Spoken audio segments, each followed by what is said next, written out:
Bueno, la parte ósea no cambia, claramente, pero las partes blandas cambian un poco. La cara palmar, igual que la dorsal, está compuesta, o también podemos evaluar tendones, que en este caso son flexores. ¿Sí? En la dorsal son extensores y en la palmar flexores. Fíjense que cada dedo tiene su propio tendón, ¿sí? Que a nivel del carpo están cubiertos por un retináculo, de la misma forma que en la cara dorsal. Este retináculo se llama retináculo flexor. ¿Sí? Entonces, los tendones flexores a nivel de la cara palmar se organizan así, de esta forma. Vean esta imagen. ¿Sí? De este lado ustedes tienen el lado radial y de este lado el lado cubital. ¿Sí? Vean primero esta imagen redondeada. Vean que contiene otras imágenes redondeadas en su interior que corresponden a los tendones flexores de los dedos superficiales y profundos. ¿Sí? Superficiales y profundos.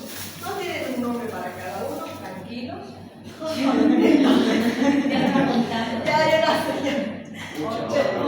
No, tranquilos. Son tendones flexores de los dedos superficiales y profundos del segundo al quinto. ¿Sí?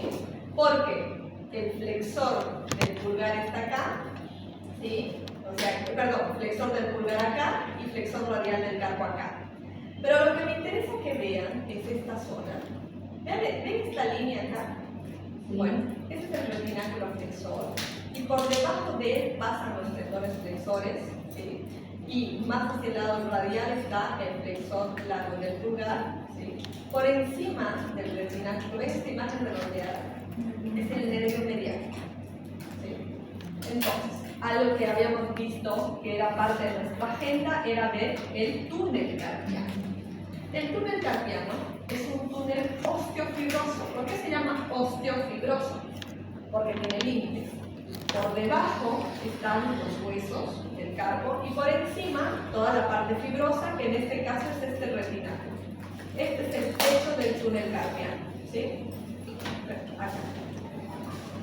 Techo. ¿Qué contiene? Nervio mediano y los tendones flexores. ¿Ven este paquete vasculonervioso que da un cubital? Bien, es el paquete vasculonervioso que pasa por el canal de Bouillon. El otro canal, además del túnel carpiano, es el canal de Bouillon. Da paso solamente a este paquete vasculonervioso que es arteria cubital, vena cubital y nervio. ¿Sí? Vean, eso se puede ver en ecografía. Fíjense cómo está por encima del retináculo. ¿Ven? Está por encima de esta imagen celeste. ¿Qué otra cosa importa acá? Básicamente eso. Y quiero que se fijen bien los reparos óseos, radial y cubital. Este es el pisiforme, ¿sí? Y este es el escafoides. ¿Cómo se ve en ecografía?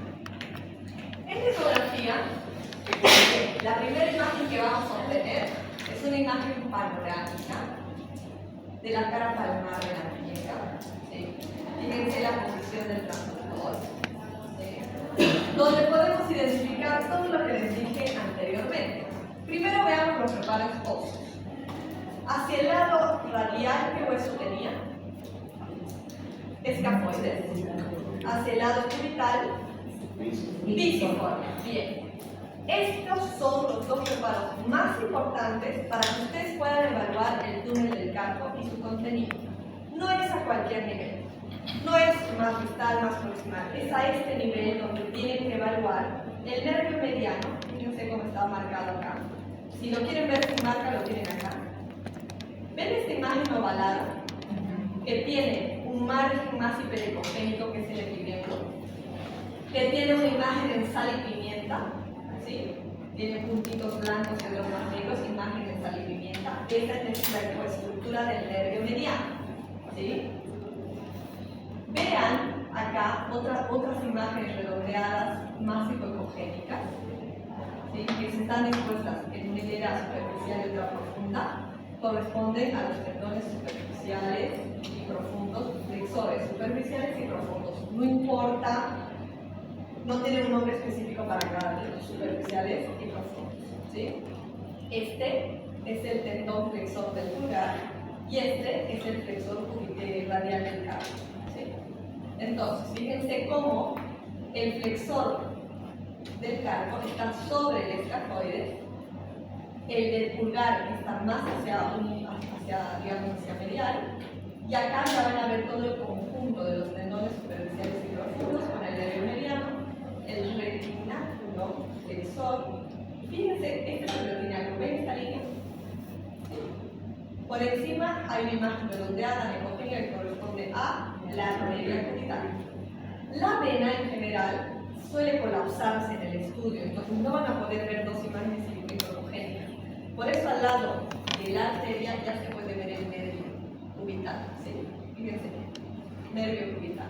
No es que la vena no está, pero es más colapsable. Entonces cuando ustedes hacen la evaluación a veces se colapsa y no se puede ver. ¿Sí? Entonces, les recuerdo.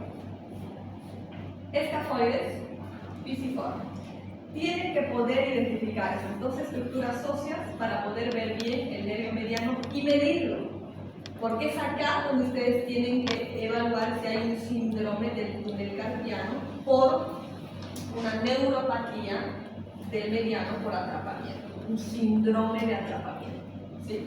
¿Qué puede pasar a este nivel? ¿Por qué el nervio mediano puede ofrecer patología? Bueno, puede haber tendinovitis de estos tendones y pueden empujar e inflamar al nervio mediano, o por otras condiciones que ahora las veremos. Fíjense esta imagen, escafoides, pisiforme, ¿sí? ¿Cómo se llama esto? Retináculo flexor. Por encima del retináculo está el paquete vasculonervioso cubital que pasa por el canal de Guyon, que se ve claramente acá. Y por debajo del nervio mediano, el tendón flexor del pulgar y los tendones superficiales. Se los muestro en el esquema, se los muestro en esta ecografía y acá remarcado como para que no quede duda. ¿Sí? Bien. Si ustedes esta es una imagen proximal, o sea, es una posición más proximal del túnel carpiano. ¿Sí? Fíjense que este escafoides es pisiforme y todo lo que les conté. Pero si van un poco más hacia el distal, ya cambian los huesecillos. Ya no estoy a la altura de escafoides y pisiforme, estoy a la altura del trapecio y el hueso grande con su gancho, fíjense, gancho. Entonces, no es a este nivel donde yo lo tengo que medir, pero sí lo puedo seguir al nervio mediano hasta ahí, sí que lo puedo seguir. ¿Dónde lo tengo que medir? A esta altura, a la entrada del túnel del carpo. Ahí es donde lo tengo que medir. ¿Cómo sé que estoy a la entrada? Porque sé que estoy viendo el escafoides y el pisiforme, porque veo los retináculos, porque veo bien los tendones flexores. Fíjense estas medidas. En general, se mide el área del nervio mediano, ¿sí? Normal cuando mide 0,10, engrosado mayor a 0,10 y neuropático mayor a 0,15. ¿Sí? Si bien esto es importante, más importante es la estructura del nervio.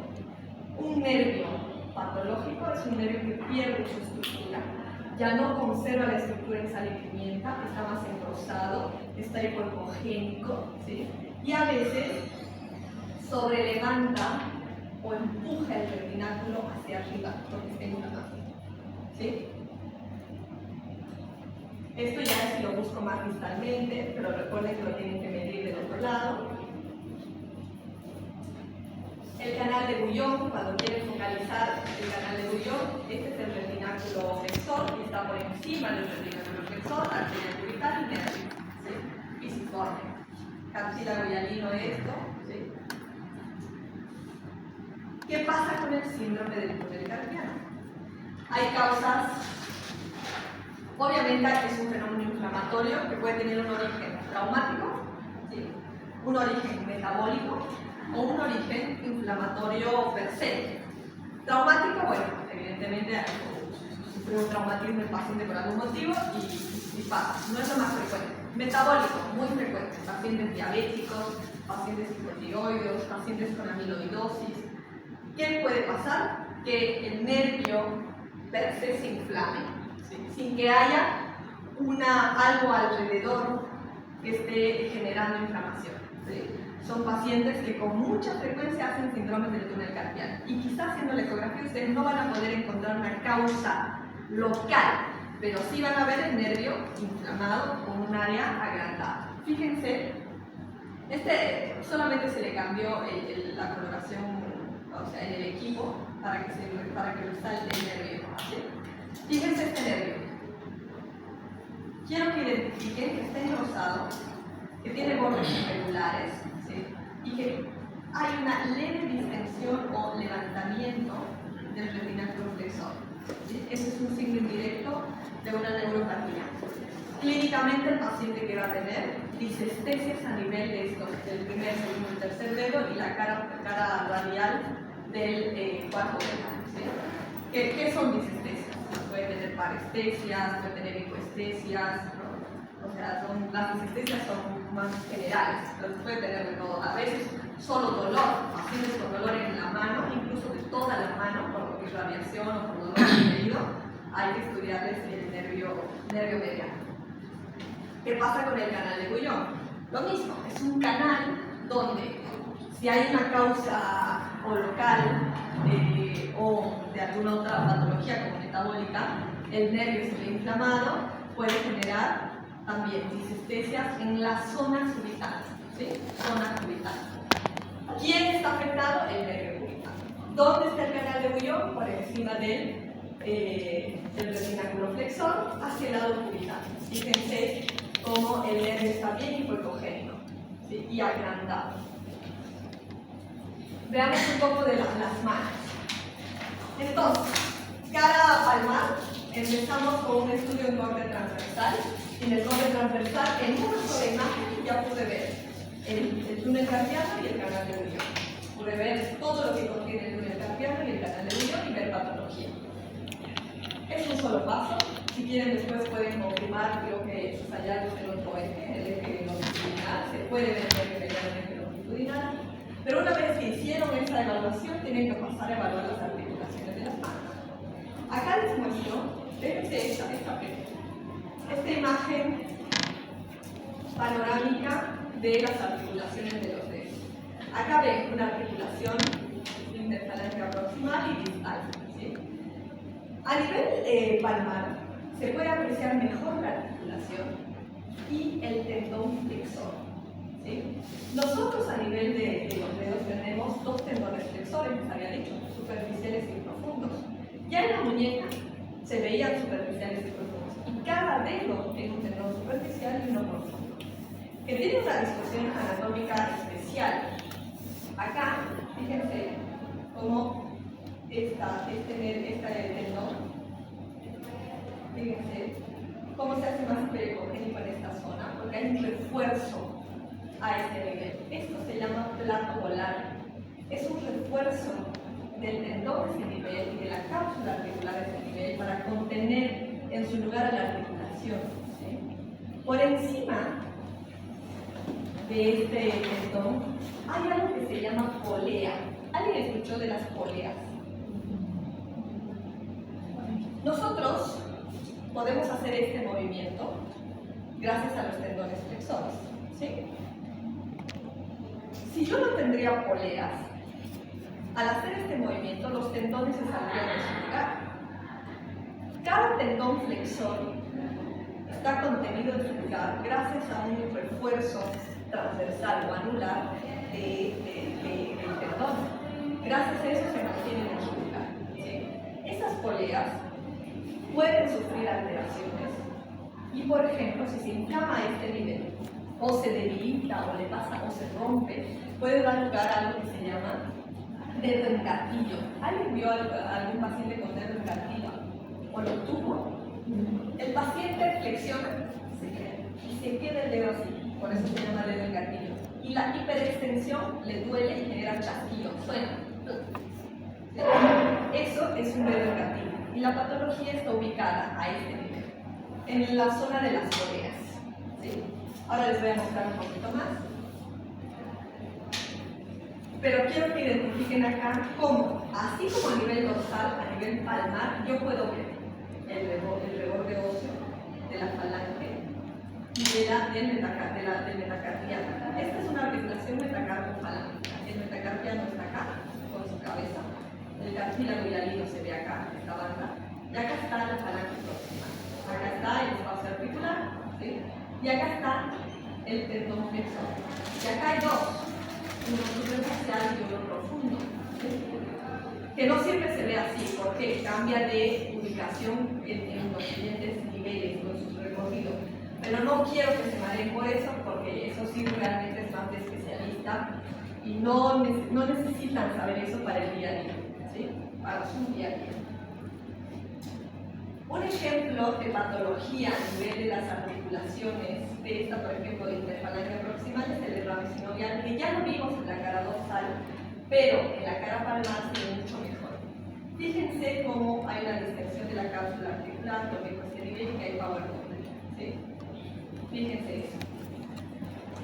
Otra imagen, fíjense este tendón perfectamente hiperecogénico con este patrón fibrilar conservado, ¿sí? La articulación metacarpofalángica, y fíjense este tendón, ¿sí? Este es el tendón flexor del primer dedo, está engrosado, con una alteración de su elasticidad, ¿sí? Y contiene imágenes focales hipoecogénicas que me podrían hablar de un desgarro intrasustancia. ¿Se ve? Entonces, no es frecuente que los tendones flexores se desgarren, no es, pero lo mismo que vieron en los otros tendones, el hombro o el codo, puede suceder a nivel de las manos, y acá tienen la imagen. ¿Qué necesitan para que la imagen se vea así? Mucho gel y que el paciente ponga la mano en una extensión completa. Y mucho gel, eso sí, porque son estructuras pequeñas. Y como son tan superficiales, si ustedes no ponen mucho, ustedes van a colapsar la zona y se van a perder los hallazgos patológicos. Por eso, acá más que nunca tienen que tener mucho. Otra imagen, cara ventral, ¿sí? Tendón flexor del cuarto dedo. Fíjense esta imagen. Este es un quiste, ¿sí? Los gangliones, por definición, son quistes que se ubican con mayor frecuencia a nivel de la mano y la muñeca, donde, por orden de frecuencia, lo más frecuente es que estén en el dorso de la mano, a nivel del cardio. Luego se pueden ubicar a nivel del cuarto dedo sobre la superficie, sobre el tendón flexor. ¿Y por qué ocurre? Porque esto nace a raíz de la vaina tenosinovial que este tendón, que se inflamó, y no se inflamó difusamente, sino que se generó una conexión con una pared. ¿Sí? Esto mismo puede suceder al lado de una articulación, por eso es más frecuente que pase este nivel, porque acá hay una articulación o hay dos, y el ganglión se puede. Fíjense ese otro ganglión. ¿Sí? El contenido puede no ser siempre así de alecogénico, porque si se sobreinfecta puede tener un contenido más mixto, ¿sí? Porque se puede sobreinfectar, fíjense los ecos en su interior. ¿Sí? Imágenes de ruptura tendinosa. Este es un corte transversal de un tendón flexor. Esta imagen que ustedes ven acá es la cabeza del metacarpiano, porque estoy a nivel de la metacarpofalángica, estoy en este nivel, estoy en este transversal, cabeza del metacarpiano. Acá están los tendones flexores. Digo los porque son dos, uno superficial y uno profundo, pero no los puedo distinguir muy bien acá. Lo que sí puedo ver es que esa estructura está pegada focalmente con una imagen hipercogénica y que además tiene power doppler y podría corresponder a un desgarro, ¿no? O ruptura tendinosa focal o parcial. No les puse el tema de las poleas porque hay un traumatólogo acá, ¿no? Porque es mucho de traumatología.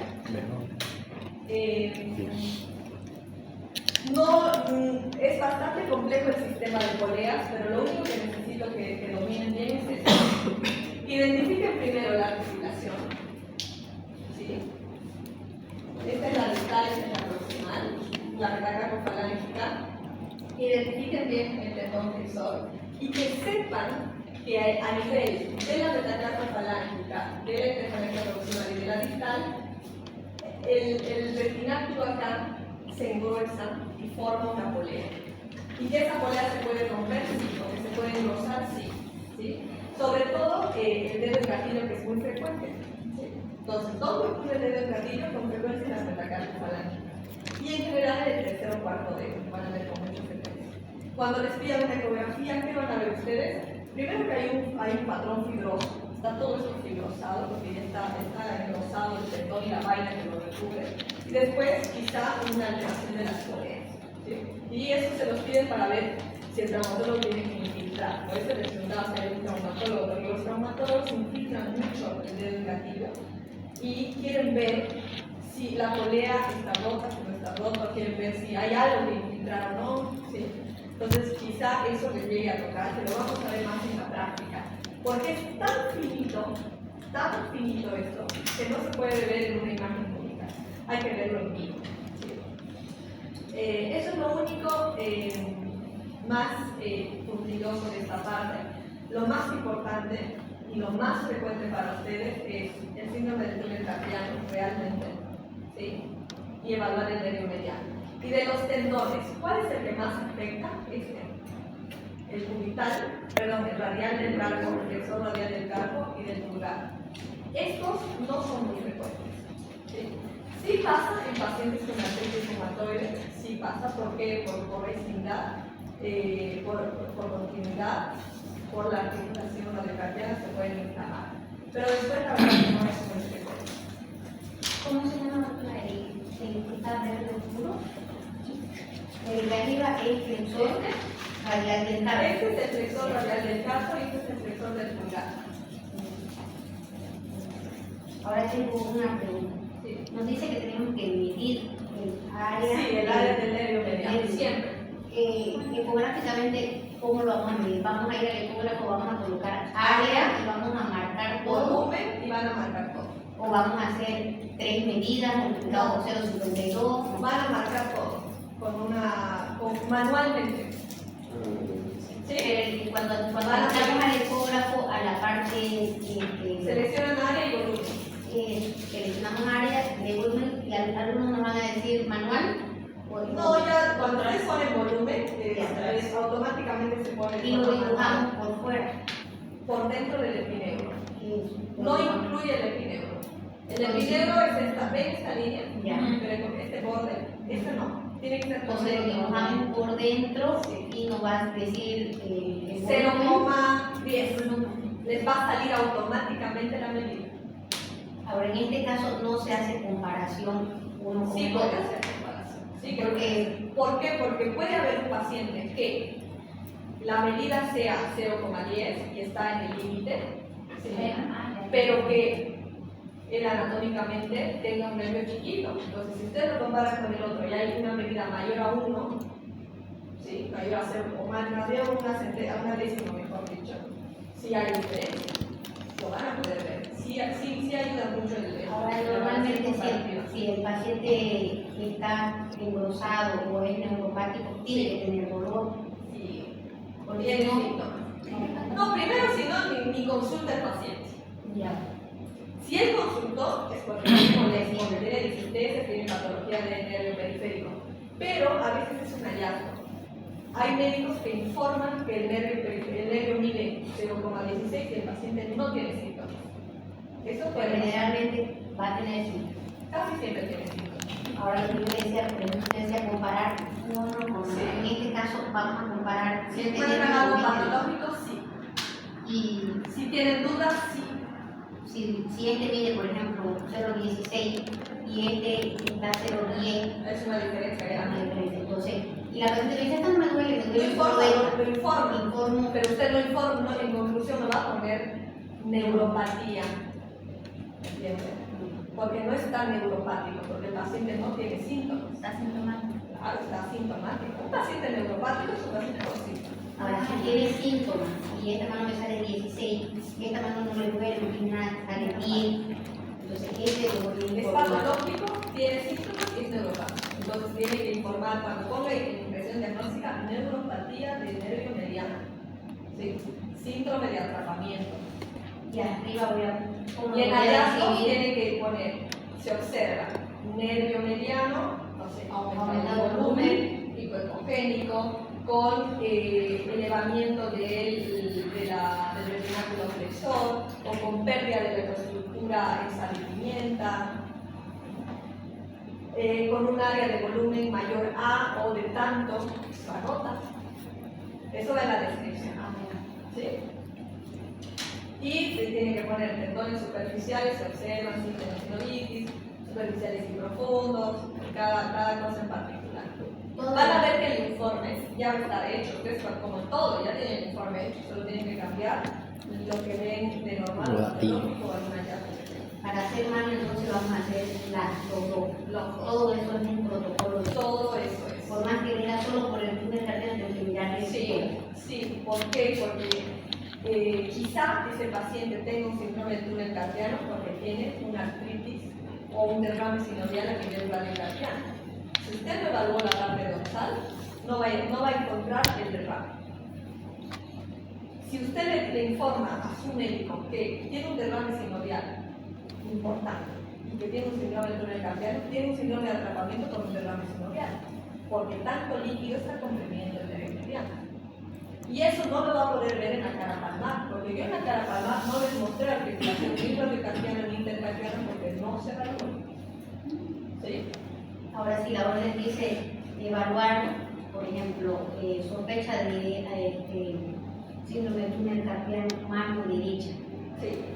Mi informe va a ir todo a la mano derecha, pero también voy a mirar a la izquierda. No va a ser tanto el comparativo porque va a demorar más. Si usted ve que está todo normal, no tiene por qué hacer el comparativo. El comparativo lo va a hacer en este caso si tiene serias dudas. Por ejemplo, si encuentra algo patológico, siempre va a ser comparativo. Igual lo mismo acá. Si usted encuentra dudas o tiene dudas acerca de la tendinovitis bicipital, así vamos a estar del otro lado y se pasa del otro lado. ¿Qué más? Doctora, en muchos métodos es frecuente los ojos. Los tojos son frecuentes, sí. Y ecográficamente yo podría tener cierta seguridad, alguna diferencia, alguna imagen patognomónica, digamos. No es patognomónico, el sitio sí, porque los tojos en miembro superior son más frecuentes en, ¿cómo se llama esta zona? ¿Qué bolsa se encontraba acá? La bursa olecraneal. ¿No? La bursa a este nivel, esta bursa es el sitio más frecuente de tojos. Esa bursa se llena de ácido úrico, de cristales de ácido úrico y de tojos. Pero pacientes con hiperuricemia y gota evolucionados pueden tener tojos en cualquier sitio. Y usted puede encontrar tojos en las manos, en la superficie dorsal de cualquier articulación, incluso palmar. ¿Cómo se van a dar cuenta que es un tojo? Porque no es un quiste, porque no tiene líquido. Tiene una imagen, porque tiene un contenido un poco más consistente, que es ácido úrico, son cristales de ácido úrico, que pueden contener inflamación, ¿sí? En general están bien rodeados con una vaina, son bien delimitados, ¿sí? Y están siempre están sobre superficies de extensión o sobre articulación. Y los lipomas. Lo mismo, están bien delimitados, Están debajo de la piel. están en el tejido celular subcutáneo. El tema es que usted en la mano no lo va a tener con frecuencia porque no hay mucha grasa. Los lipomas son frecuentes en sitios con grasa. Entonces usted va a decir, esto de acá será un lipoma dude, porque si toca aquí no tiene grasa. Yo no les mostré en ningún momento acá una imagen de piel tejido celular subcutáneo que tuviera mucha grasa. Más frecuente entonces los ojos.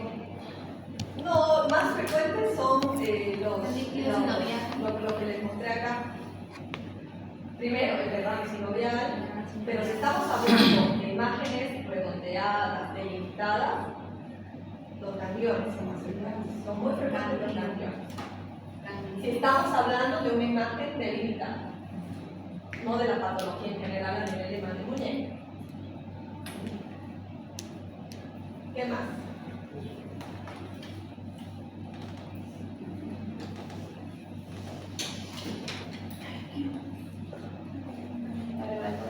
Eso de los dedos indicadillos, eso sería activo para ver la polea, ¿Cómo dice? para evaluar el dedo indicadillo. Sería, ¿qué es lo que uno ve ahí? Les voy a mostrar, les voy a dibujar un poco el esquema. Cuando les manden una ecografía y les digan dedo indicadillo, sea un traumatólogo, lo que el traumatólogo quiere saber es si la polea está comprometida o no para poder infiltrar. Porque lo que quiere él es infiltrar o operar, porque lo que a veces hace es liberar el tendón de toda esa fibrosis. ¿Sí? Entonces, a ver, les voy a poner la imagen de ese nivel para que también comparen.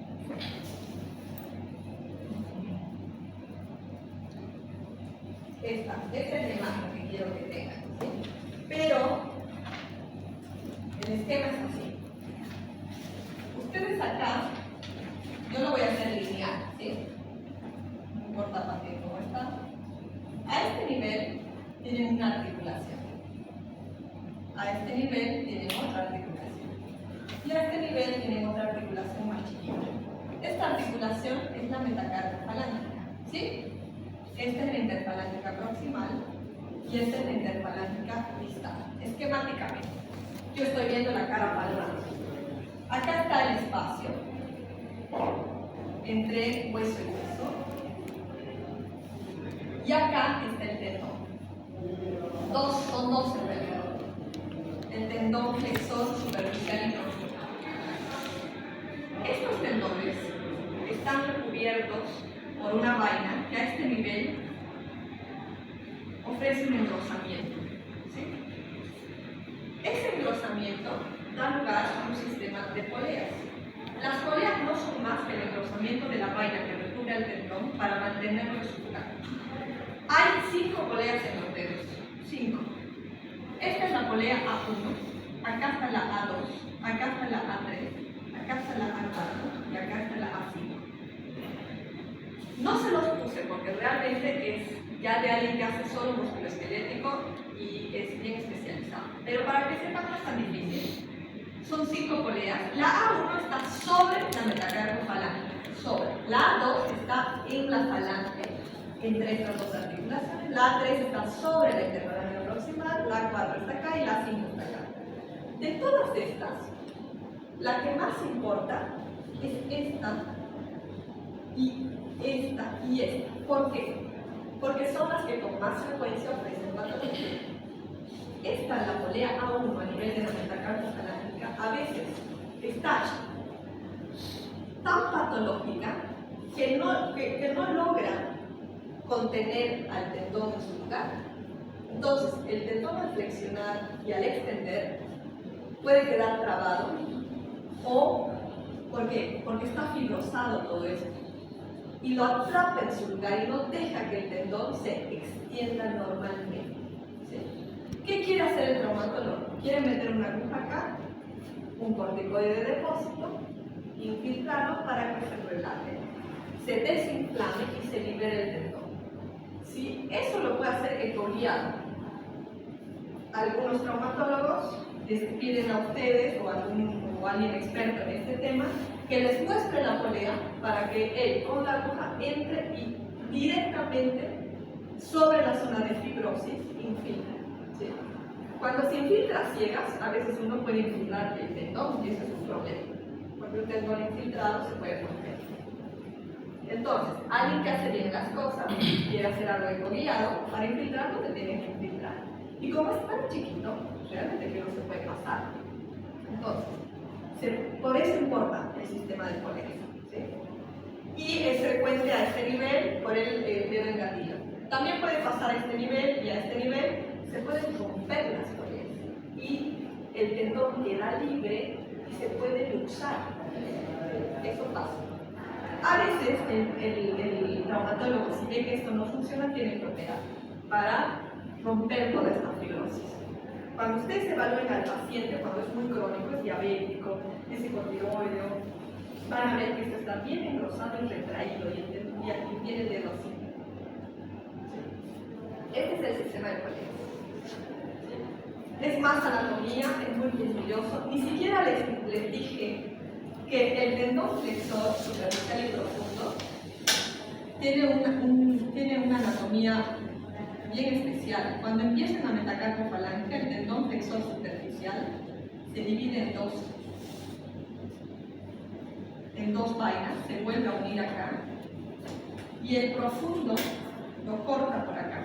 Eso se puede ver en ecografía, pero de verdad les digo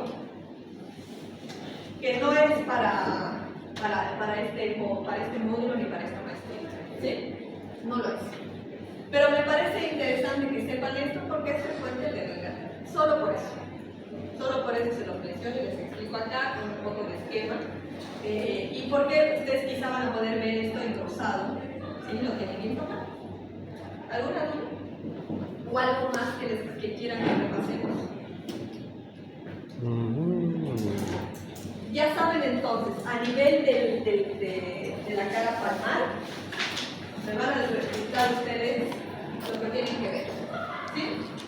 No les hago esto porque no son tantas estructuras, no es tan complicado, pero sí me interesa que sepan qué tenemos que ver en la cara palmar. Uno, díganme. Díganme una estructura para evaluar en la cara palmar.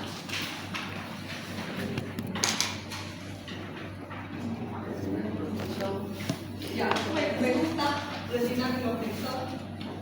¿Qué más? Muy bien. Nervio mediano. ¿Qué más?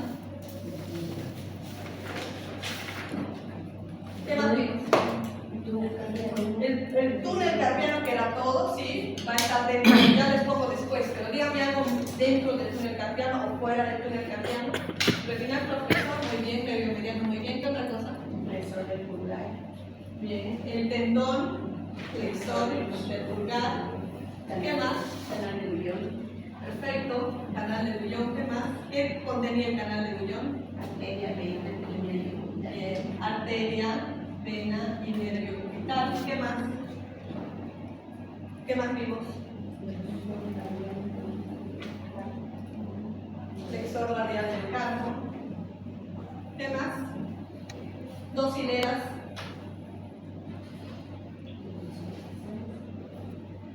Flexores superficiales y flexores profundos de los dedos. Bien. Y dos huesos, díganme solo eso, con eso terminamos. Escafoides y quisifoides. Y ahora, fíjense lo fácil que es. ¿Por qué? Porque lo que más importa es una imagen panorámica que ve todo esto. Yo tengo acá, estoy con mi transductor, un reparo óseo, lo voy a hacer más acá. Un reparo óseo que sería él, y si estoy del lado radial, y si estoy del lado cubital, muy bien. Y si hay algo recubriendo acá, muy bien, retináculo. Y si dibujo algo acá ovalado, en sal y pimienta, nervio mediano. Si dibujo debajo del nervio mediano,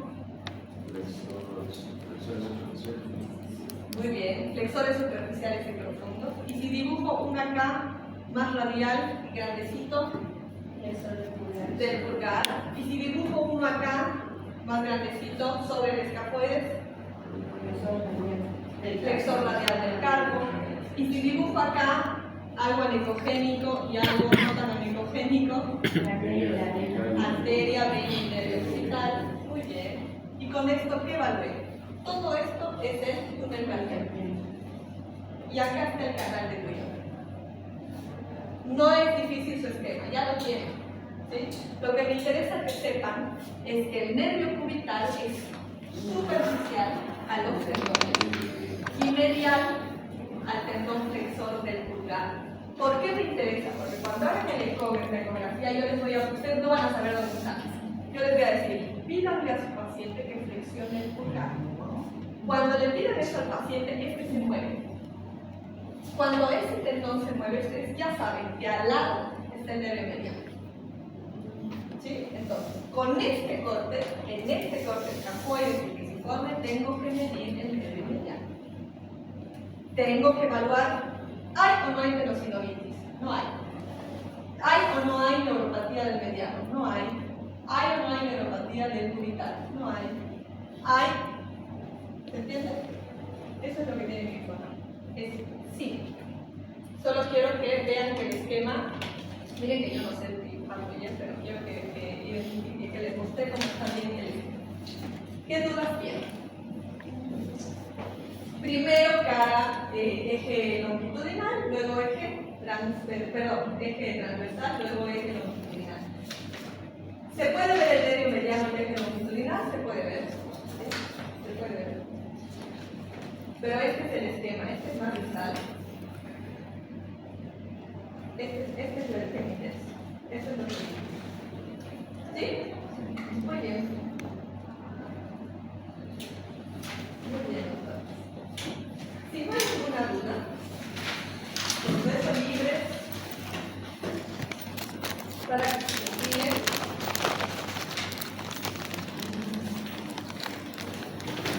Pero antes, con las disculpas de su compañera, le vamos a cantar un cumpleaños a nuestra colega